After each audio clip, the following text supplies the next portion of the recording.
नमस्कार मंडळी, खादाळ पद्धतीमध्ये तुमचं स्वागत आहे. तर मग आज आपण बनवणार आहोत साबुदाण्याचे वडे. चला तर मग सुरू करूया. सगळ्यात आधी आपल्याला एक ताट घ्यायचं आहे.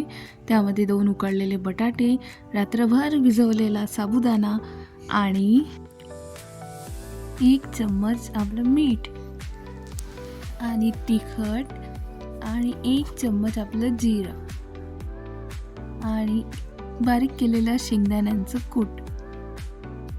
त्यानंतर 1 मिरची आपल्याला यात टाकायची आहे.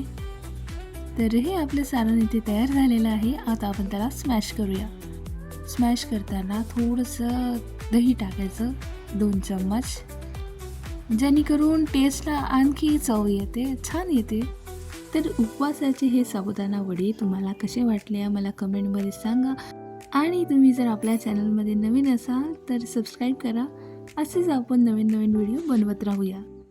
तर मग आता आपण हे वडे तळायला घेऊया. मी इथे गोड तेलाचा वापर करते आहे, जे आहे शेंगदाणा तेल. उपवासाला चालते. एकामागे एक आपल्याला वडे टाकायचे आहे आणि गोल्डन ब्राऊन होईस्तोवर त्याला मस्त असं तळून घ्यायचं आहे. आपल्याला त्याला दोन्ही साईडनं छान असं तळून घ्यायचं आहे. तर आपले इथे वडे पूर्णपणे तयार झालेले आहे. तुम्हाला कसं वाटलं मला कमेंटमध्ये सांगा. भेटूया दुसऱ्या व्हिडिओमध्ये. तोपर्यंत जय श्रीराम.